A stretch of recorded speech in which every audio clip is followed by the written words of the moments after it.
and the law appears to be virtually identical, but I want to draw back to one thing. The bottom of that page, and moving on to the next page, circumstantial evidence standard does not require the jury to believe the defendant's version of the facts if the state produces conflicting testimony. Even when a defendant's theory of events is not clearly contradicted by direct evidence, a judgment of acquittal is not required. A common-sense view of the circumstantial evidence might lead the jury to disbelieve the defendant's theory. They go on to cite some other cases of the same nature. And again, they cite Rasley, R-A-S-L-E-Y versus State, first DCA case from 2004. And over in the second column on page 13, the middle paragraph, we reject Leisure's argument that this was merely a case of an impulsive overreaction to an attack or injury. The bottom of that page, a common-sense view of Leisure's conflicting stories and the physical evidence that conflicted with her contentions, when considered together with the evidence of motive, could lead the jury to disbelieve Leisure's self-defense theory. I'm going to discuss why I think that, as opposed to the Jenkins case, this case is by far more, at least in a legal sense, and certainly as it relates to the nature of the arguments, far more close. The defendant was armed, fully loaded with hollow point bullets. The victim was not. The defendant outweighs Travyon Martin by 40 or more pounds. In fact, he even said to the detectives he didn't even think Travyon Martin was armed.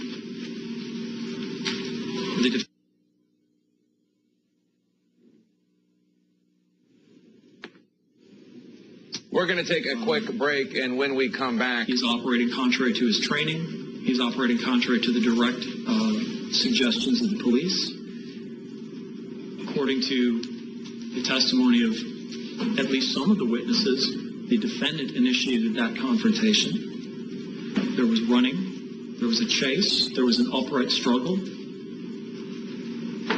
The defendant was seen atop the victim by a number of people. John Good saw the victim on top of the defendant.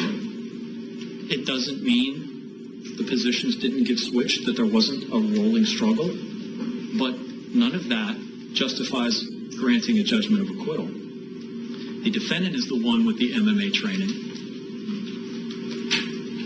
The defendant's injuries have at a minimum, by him, been significantly exaggerated.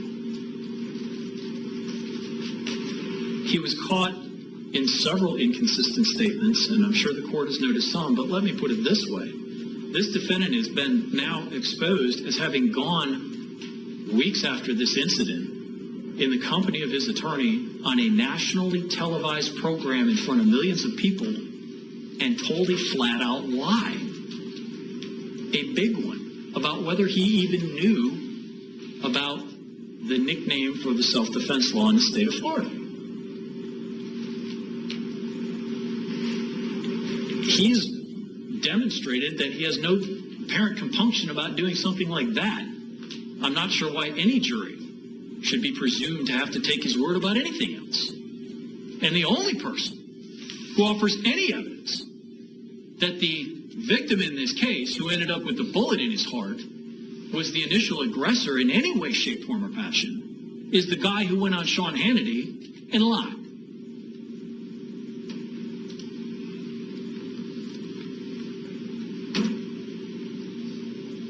He certainly has the knowledge or the ability or the access to the materials in the background to construct a lie if, in fact, he saw fit. This is not some rube, some guy who's never been exposed to any of this. This is a person who's been studying this for years. The physical evidence is certainly inconsistent with his hypothesis of innocence, the position of the victim's body, the absence of DNA and fingerprints, the idea that somehow he was smothered and his nose was pinched with this horrific bleeding injury, not leaving a trace anywhere. There is, of course, the matter of who was screaming. At least two people have said that's Travyon Martin. A third has said it sounded like a boy's voice. And the defendant, of course, in his recorded statement said that doesn't sound like me. Spin that how you want to. That's what he said. And then, of course, there's the common sense matter of the fact that scream stopped when the gunshot got fired.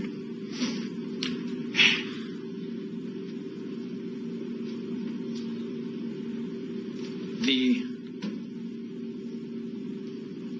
physical evidence of the wound itself and the hole both through the hoodie of Travyon Martin and through his body, or into his body, it's been sort of suggested or argued, I think, several points throughout this case that it shows that the victim was leaning over the defendant when the shot got fired. And I guess he would have everybody believe that that is a possibility. That is equally consistent with the idea that Travyon Martin was pulling away at the time the shot got fired, and that it wasn't some Arizona iced tea can dragging his hoodie out, but it was his body pulling it back. In either event, again, certainly open to a jury question as it relates to that. It is as consistent with the victim defending himself as it is with the defendant and his version.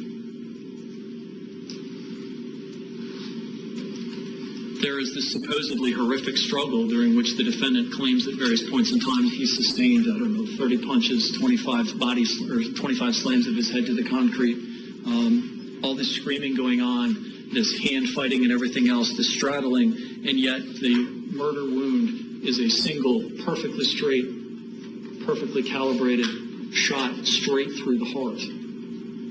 The defendant is either the luckiest, most level-headed, cool marksman in the world, or something else is going on here.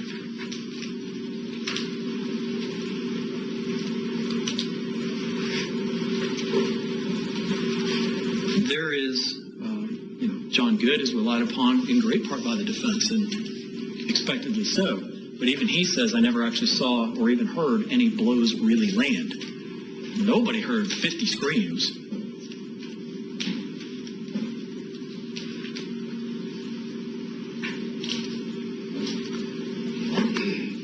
I think there's a significant reason for the jury to question that even assuming that the defendant shot Travyon Martin in some form of self-defense, that doesn't end the inquiry, and I think it's been oversimplified.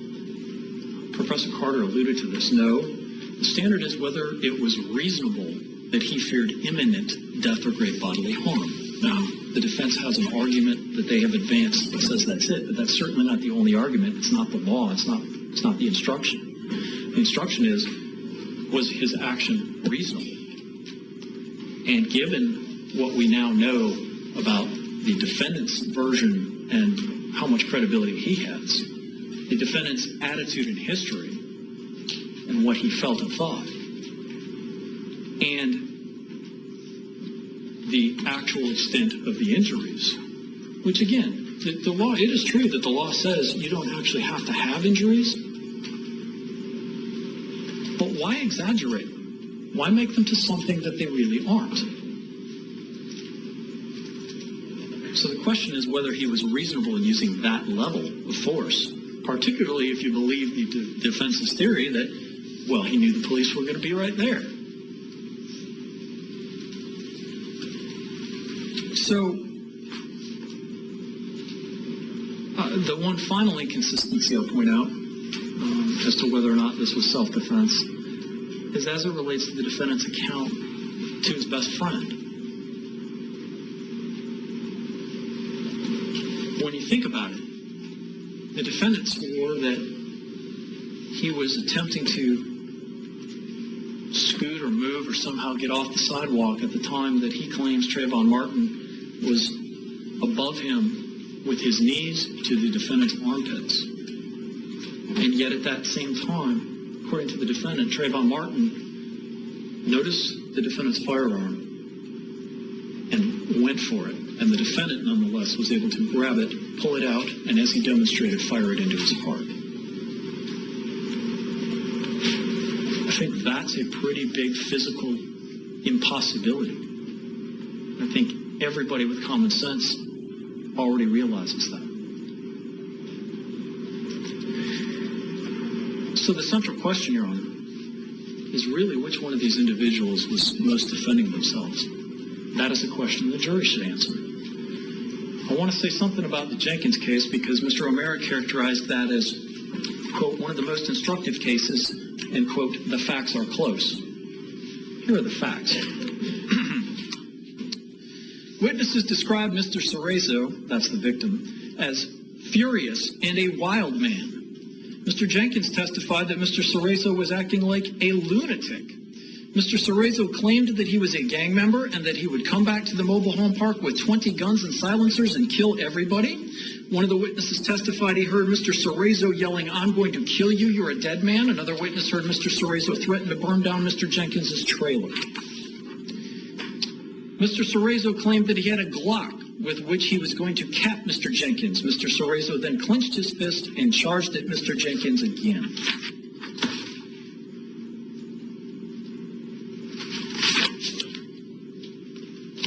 Those facts are not close.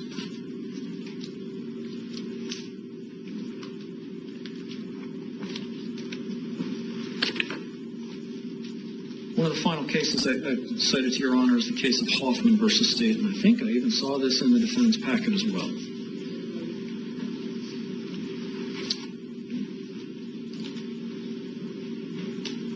The court cited the familiar, and this is the 5th District Court of Appeal, cited the familiar standard that I've already gone through several times. This is under Head Notes 1, 2, and 3. A motion for judgment of acquittal must be denied unless there is no legally sufficient evidence on which a trier of fact could base a verdict of guilt. In considering the motion, all facts introduced in evidence are considered admitted, and all inferences and conclusions must be drawn in favor of the state. Then we get to Head Note 4.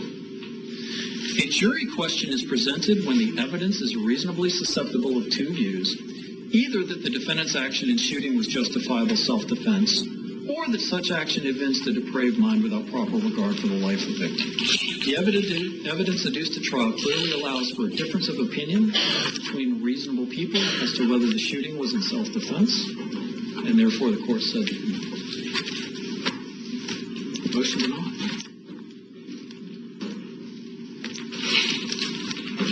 So I go back to the fact that one first has to consider whether or not the state has satisfied the standard at this stage of trial as it relates to the defendant's state of mind.